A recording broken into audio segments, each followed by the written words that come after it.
Hello, folks. Welcome to our webinar on helpful tips for finding letters of recommendation. I'm Ryan Tallgren, our Assistant Dean for Enrollment Management. Great to see so many folks here on a Tuesday evening. And what we want to do today is really talk through this component as our part of our week-long series on what we call uncovering the components of the hidden curriculum of applying to grad school. We know that for a lot of folks, this may be your first time applying to grad school. You may have been out of the kind of graduate school or bachelor's degree process for a while. This is your first time getting back to school. So what we try to do a couple times a year is put these webinars on to help explain parts of the application so that you can make the strongest application possible. Tonight's presentation is specifically about letters of recommendation. Throughout the presentation, we're going to talk about the kind of nuts and bolts of what a recommendation letter does for you or what it doesn't do for you. We're going to talk about some specifics of certain programs in the Graduate School of Education as well, explaining how you can take the language on a website to decode what you're really hoping to do. We also know that a lot of the students applying to graduate programs or the programs in GSE may have had a gap in time since they've been in school. So they might have some concerns about getting 2 to 3 letters of recommendation. So we want to go through kind of those questions for folks. And then finally as well, just a rough outline if you are a type A personality of how to start from the very beginning to get through getting those letters into your application as well. So again, thank you for being here.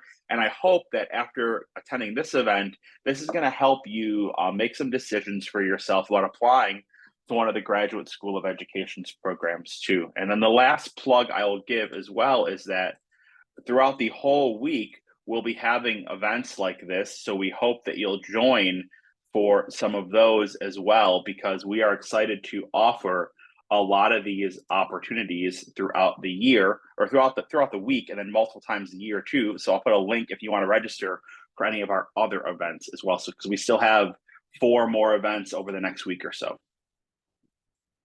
All right, so letters of recommendation, what do they do? Well, let's be real. Over the last 4 years, we've seen a de-emphasis on standardized test scores. So if we remove those from the scenario across graduate school and undergrad more broadly, letters of rec being a requirement on a lot of applications or recommendation names, references, this then ups the importance of strong letters of recommendation to help explain some behind the scenes components of the work that you do in your job, in a field, in a classroom, as a student leader, as a working leader, whatever that may be. And it's going to help explain components of your skill set outside of formalized coursework.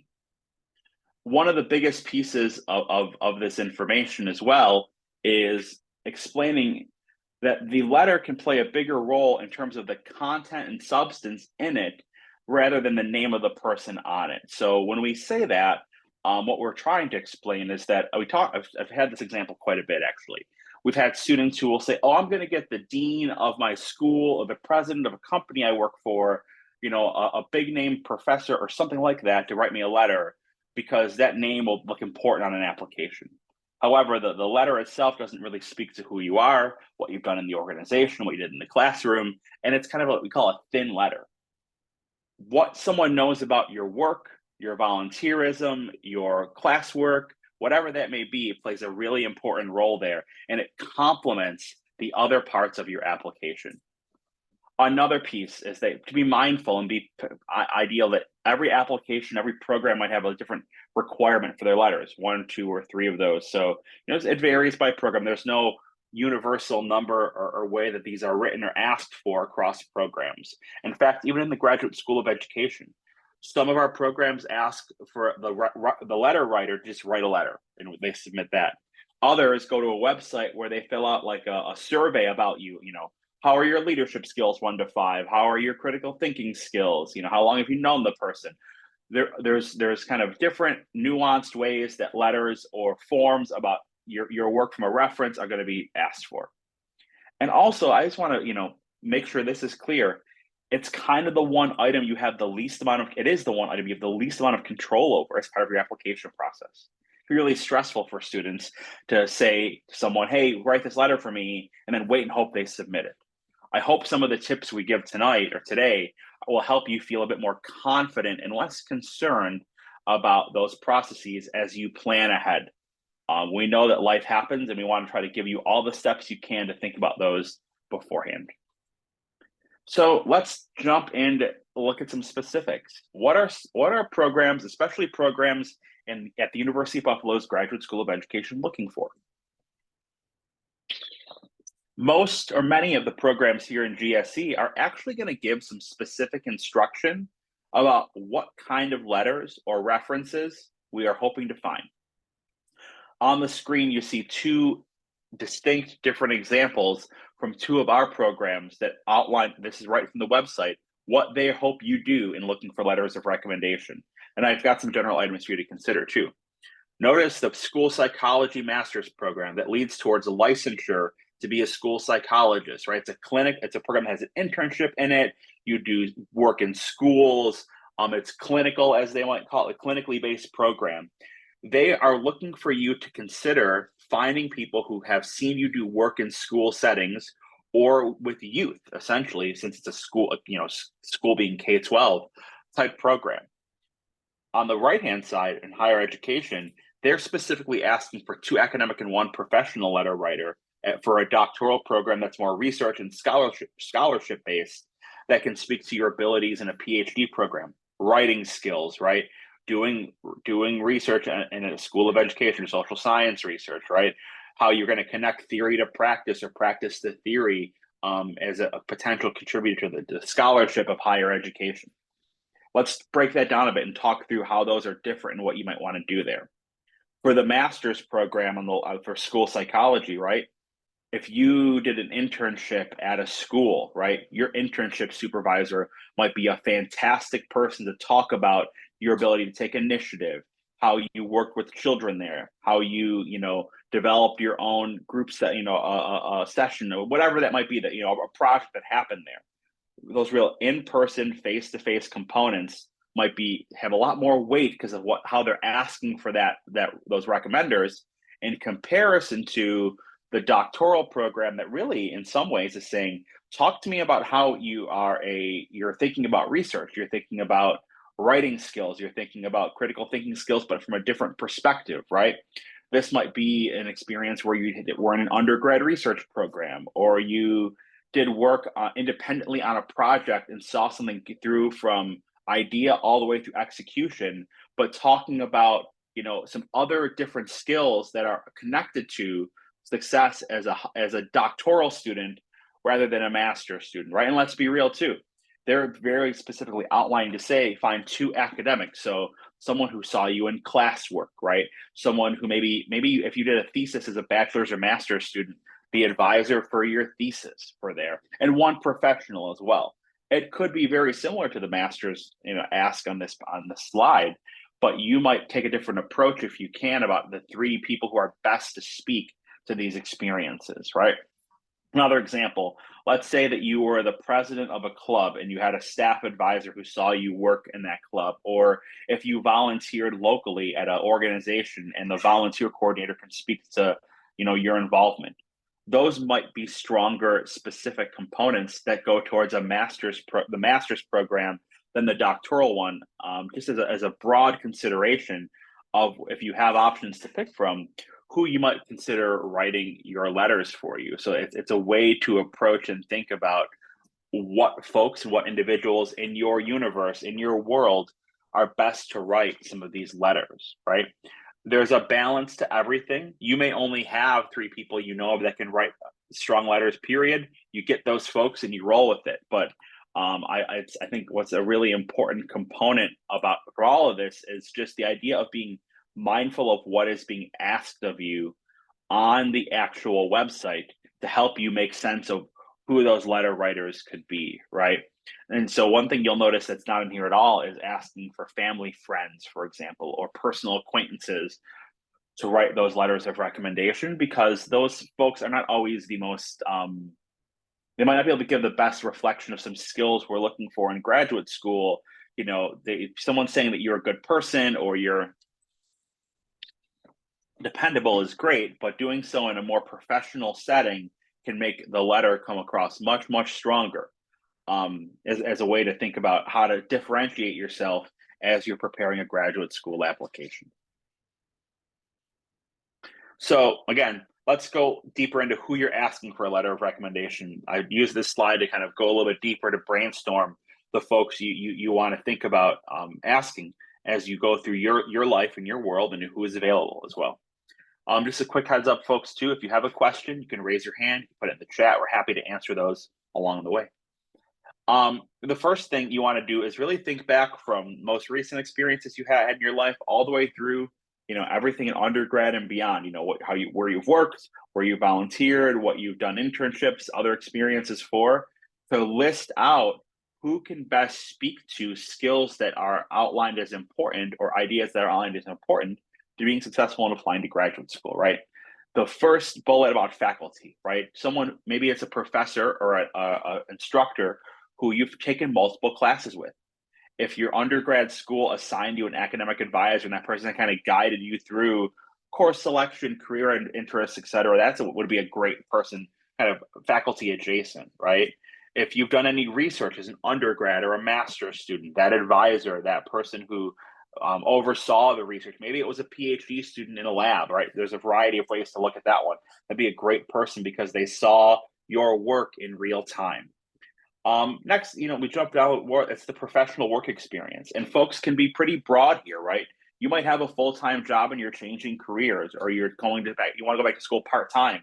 So you might want a supervisor, or even a colleague, to write a letter of recommendation for you because they've seen your work and they can speak to tangible, specific things that you have done. I think that goes a really long way. And so don't discount a coworker or someone that works alongside you if you're looking kind of closely for ways to get letters of recommendation.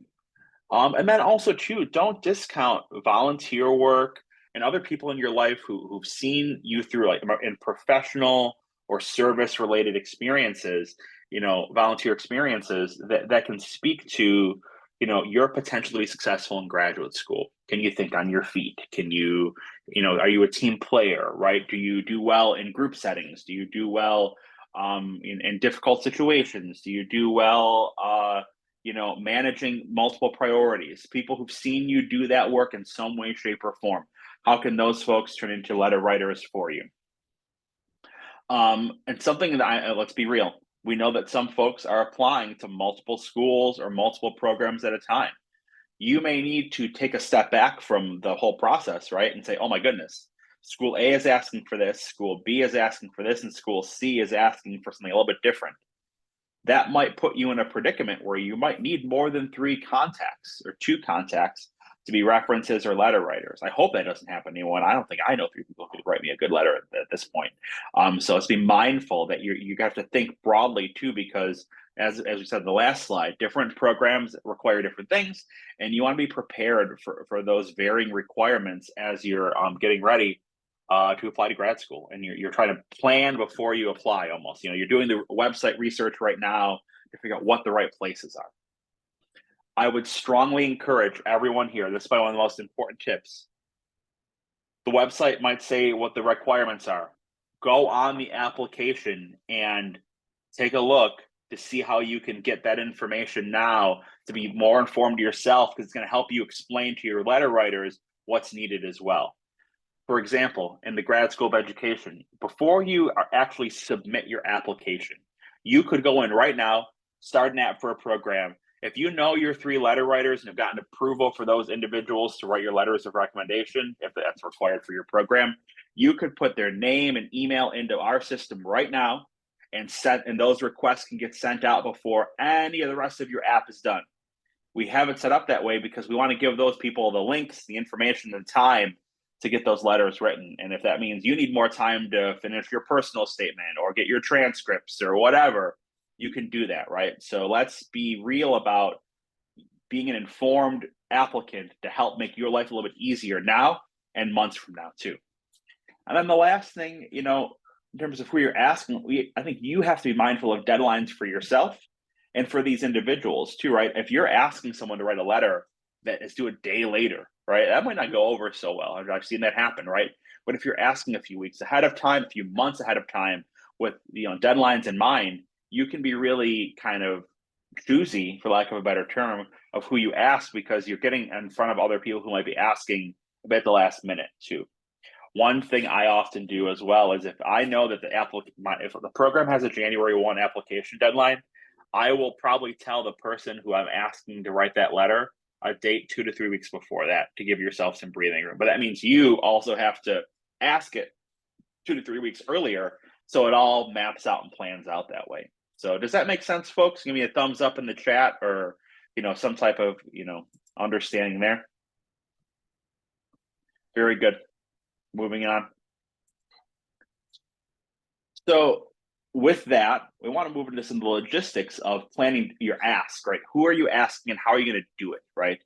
I think that one of the biggest pieces that folks forget about is the amount of time it might take to do this, because it is a multi-step process, right?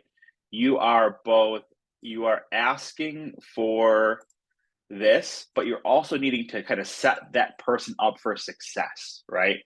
When my biggest thing I've seen, hearing from faculty who write a lot of letters of recommendation, I've written plenty myself, right? That gets much easier for the letter writer when at your ask, you're outlining some key pieces of information right away, right?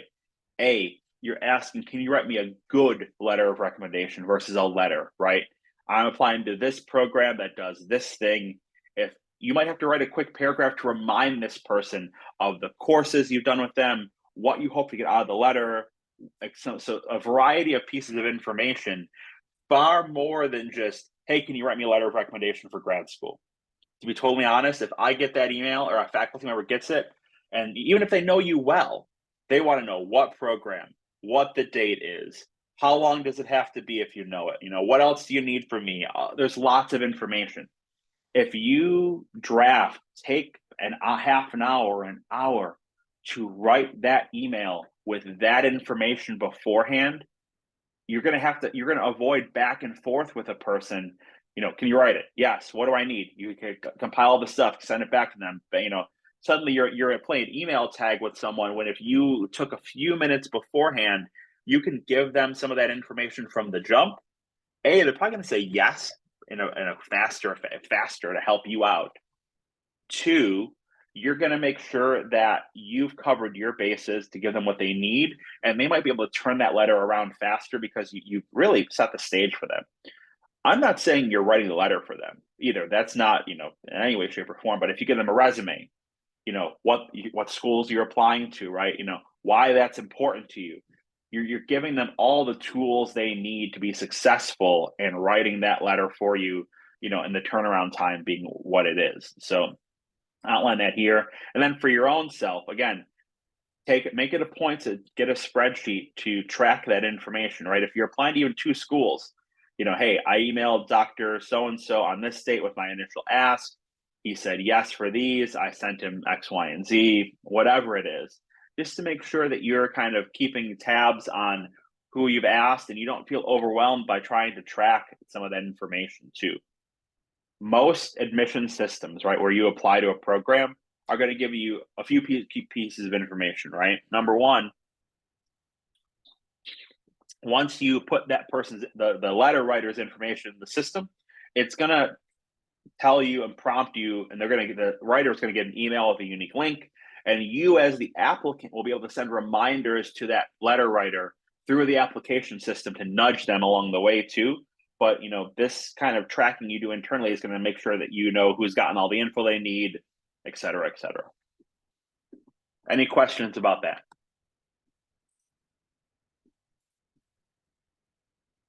Okay. Yeah, that's a great question. So someone asked, is it reasonable to get all the letters of recommendation from your supervisor and coworkers? You're interested in our library information science program. I'll be totally honest. For that program, for the master's in information library science, that is not unheard of, right? It is totally understandable. You've been out of school for 1, 2, 5, 10 years. It is a really practical program that is, career oriented towards that field.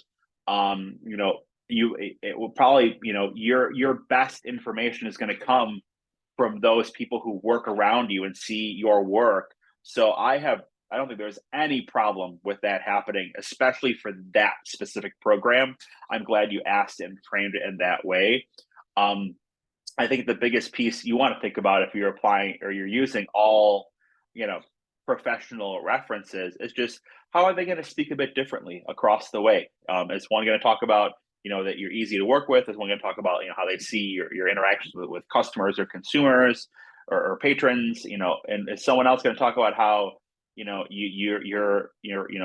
taken on new projects? Well, whatever that might be. I'm making a lot of assumptions there, but I think that's the approach you want to take when you're getting a kind of quote unquote diverse set of individuals that are all professional to help speak to you there. So I think that's a really important question and consideration, that not everyone's going to have a faculty member or a research supervisor. Depending on the program, it's totally understandable. And I think it's we don't need people to be superheroes in applying to grad school, but we want you to be our goal in the admissions office is to give information like that to help you be as successful as possible, knowing that faculty are the ones ultimately reviewing applications, not our admissions team. We're the go-between between all of you. All right. So next, this is a very ideal and a perfect world outline of how you might approach thinking about programs you're applying to, setting a timeline, getting information out to let individuals you want to write letters and getting them back. Again, this is a 2 month, 3 month process. This is a perfect world scenario. If you need to do less time than this, more time than this, it's totally okay. But I like giving this as an outline for those who want some breathing room for things and who want to get everything done well in advance of your deadlines, right? So just again, if anyone on this webinar is applying for the spring and you've got a month to do this, it's totally doable. It's just thinking about the time that other folks have and trying to be mindful of that if you have the ability in the space to spread things out, right? So it's September 26th. So in a perfect world, you're going to leave this webinar, do some research, think about this, and write those folks out and do those introductory emails, right? Your resume is ready. You can maybe send it beforehand. Just don't wait till after, right? You give folks some deadlines. Hey, I'd love to hear back from you by October 15th so I can move forward in the grad school process and make sure you can write me a letter, right? You give yourself some space because your life is busy and you've got friends, family, caregivers, kids, work, life, etc. You might not get to this the day after someone responds, and you might need a couple days to follow up and get things ready, right? So you're going to use maybe a couple weeks to map all that out and make sure everyone's ready to go. You're also still applying to the grad program too, so you might not get to submitting your application until then. And again, as you're following up, you might give the letter writer an earlier deadline than the system really asks for, so that you can nudge them, you can make sure it gets in, you can feel confident and okay with that system, right? So this in a timeline like this, you're doing things a few weeks in advance of the deadline. You're giving yourself room for error or mistake or time to breathe, right? So you make sure that all the pieces are done, but it gives you a chance to do some back and forth in email. It gives you the space to submit your application, and it makes sure that if folks need extra time, you're not going to miss out on being reviewed for a program because of something that you tried to control as well. One component that I think is important to acknowledge too is that when we say the deadline is January 1st, almost every program in the grad school of education, we have wiggle room after that date, right? If you've submitted your application by that date, we can make sure that there's some wiggle room for letters about a week or so after. We'll work to we reach out to those individuals sometimes to nudge them to make sure that we get those letters in, right? So we just want to be mindful that we say those dates because we need to put some timelines and some boundaries in place, but we've got some flexibility when we need it to help your letter writers get things across the finish line and to help you feel good. But the biggest piece is you submitting your application by that date as well. So I went through all the idealized stuff, things in a perfect world, how you want to approach things, what to read, what to look out for. But the world is messy, and we know that that all sounds good, but to some of the questions that are already been asked, right? I don't have any professors that can write on my behalf. I've only worked with family or friends. I don't have a lot of professional references. What do I do? There's a gap in my resume. I'm kind of embarrassed by that. I'm changing careers. Like, right, I don't have anyone in the education field. I don't work with kids right now, but I want to work with kids because I think that's my calling, right? I think I can only find 2 or 3 letters of recommendation. We've heard things like, oh, the person I'm asking isn't great with computers. How are they going to get you this letter? They will never understand the system. We've heard all of it.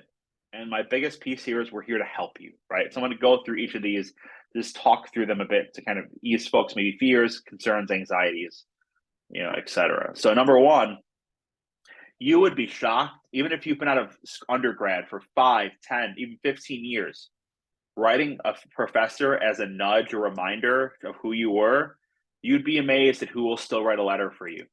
I'm not saying you have to do that, but I'm saying don't discount jogging someone's memory with the courses, the experience in the class, something like that. If you want an academic letter of a professor, especially one who had a lasting impact on you as you're applying to graduate school. So don't discount those. Family or friend business, can use a family member. Again, I think the one time I'll say don't do something is really don't use a family member or like friend as a reference. I think the case here where you might need to frame something to explain how you work professionally with that person is allowable as a last resort. But generally speaking, those don't come across as strong, and in fact might come across as negatives if and when you would submit a letter of recommendation of a family friend writing one. Large gap in your resume professionally. You don't owe it to, I don't think it's at this point in 2023, I don't think that we want to discount or negate life things happening, a variety of components that go on in the world where you need to think you have to speak to something, or you can't apply to grad school because you didn't work for some number of years, right? We're not in the business of picking apart resumes that way. So if you want to explain that in part of your application, there's a spot to do so, but don't let that discourage you from finding letter writers and applying to something if you feel like it's a good fit program for you too. So we hear folks a lot of times connect the 2 dots of, oh, I can't apply because I've been out of the field. I've been out of work for too long and I have no letter writers, right? We can be creative, as we've talked about, things you volunteered for, things you've helped out with in other ways, right? There's ways to think about this to have you be considered for a program. I'll never guarantee someone's going to be admitted to a program, but we're going to talk through creatively ways to make sure that you can make a strong application. You don't currently work in the field. Well, that's totally okay. What are the skills you built in your current field that are kind of applicable across grad programs, right? Writing well, critical thinking skills, juggling multiple priorities, thinking on your feet, working in teams, right? Seeing an idea from an idea into a project and into executing that project at work, right? Technical skills that knowing how to, work in high pressure situations, knowing how to, explain complex information to people in a variety of ways, right? All those are things that are not unique to grad school, and you can have someone talk about to help explain how you'd be a good fit as you do change your career or you do make a different step in your life. So don't let the fact that you're not working in education deter or information or whatever, counseling, it's like, educational leadership, you name it. Don't let that stop you from using those folks to talk about skills you've built along the way. Saying you don't have 3 letters of recommendation goes again. We need to be a bit creative about who you ask and being realistic about that. Logistically, if the program, if the application asks for 3 letters of recommendation, though, you got to put 3 people in. You can't submit without the 3 names. So just be mindful of that as we talk this through. I'm talking about, ways to ensure that we can be flexible, but the application does still ask for 3 individuals or 2 to 3, depending on the program too. And will they get back in time? Again, the earlier you ask, the earlier this can be. There might be folks in your world too who are going to get lots of letter of recommendation asks. You've got to be a bit of a pest sometimes and nudging folks once they've said yes to get it through. Now, if you give them 2 months to do it, they might take the whole 2 months. but just be mindful of that as you're planning things out as well. It's a bit of a tight needle to thread, but you certainly can do that as well. But remember, our team in the admissions office, in the grad school of education at least, we nudge folks when deadlines are coming close, and we'll be as flexible as we can be about taking letters in through just email, electronically as a PDF, et cetera, that are going to help you out. Okay, so I've talked for about a half an hour. I want to give some summary ideas here as I wrap up my portion before I open up to questions, right? First, if you're applying to multiple schools, this takes time to do. Applying to grad school takes time. Writing these emails to reach out to folks to ask for things, getting your resume together, all that, give yourself some grace. It can be a very fast process, but it can also be a very drawn out one. So just be mindful of that. Be creative and thinking about who you can use as a recommender, thinking about, again, work experiences, volunteer experiences, people you've talked to throughout your higher ed career. If you're just finishing your bachelor's degree, an advisor for a program. There's lots of ways and individuals to talk to who can be really helpful there. The next one, of course, our team in the admissions office is really helpful and giving you information if you need it, right? We are here to help along the way so that we can ensure that if you've got questions, there's no dumb questions. I think that's the biggest piece here, right? If you're stuck on something, let us help you, right? We do not make decisions on applications, but we want to help people feel as confident and comfortable as possible as they apply. Be mindful of deadlines, right? Like I said, we have some flexibility, but if your application's ended by the date that we say on the website, sometimes we can't do much after that to help because we needed some pieces of that in place. Those deadlines are there for a reason so that all the students who met those deadlines can have their applications reviewed and things can go through the process in a timely manner. Oftentimes for programs, not all the time, the faculty wait to get all applications to review, especially if it's a program that has a limited number of spots and there are more applicants than seats available, okay? And just know, there's no perfect letter writer for you, right? Someone cannot talk to all the pieces of your life and world that make you great. You're trying to make a pie, and each letter of rec's a small piece of that. Your personal statement is a piece of that. Your resume is a piece. Your undergrad transcript is a piece. All these pieces add up together. So, there's no silver bullet letter of recommendation that's going to make you the best applicant possible, but there are pieces and components along the way that will make you a stronger applicant to differentiate yourself from others and to show how this program in particular at the grad school of education or whatever program it is makes you the best fit for that. So just be mindful of that so that you aren't like resting or waiting for one letter to rule them off, for lack of a better term. And then, of course, too, you're the expert in applying to grad school at this point, or you're going to be pretty soon. So just don't be afraid to give the direction those folks need to be successful in helping you out here, right? So telling them specific information about, it's going to be an online system or whatever that might be. Just it's okay to give them some talking points about yourself and about the process. For all you know, this is the first time someone's written a letter of recommendation, and they might be just as concerned as you about representing who you are in a great way. So just be mindful of that as you go through. Cool. Okay, so let me go back here, and I'll take any questions now, folks. Writing them in the chat is okay. If you want to unmute and ask, I'll take them that way as well. I'm happy to answer those, folks.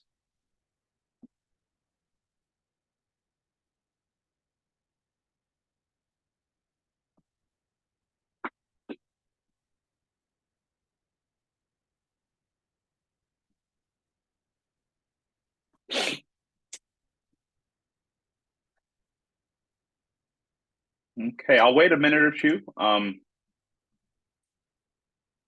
Wait a minute or two to see if anyone has any questions. Gonna hang out here for a minute. Hope this was helpful information for folks, especially as you're preparing to, I think, maybe apply to grad school for the spring or fall 2024 semester. So, like I said, too, if you're interested in other events that we're doing, we're talking about throughout the week. We're talking about writing your statement of interest. We're talking about resume writing, about funding for grad school. We've got a lot of awesome events coming up. So we hope that this is helpful, and we appreciate everyone's time.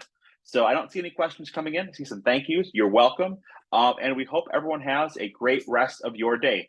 Thanks for your time, and take care, folks. See you later. Have a great day. Bye-bye.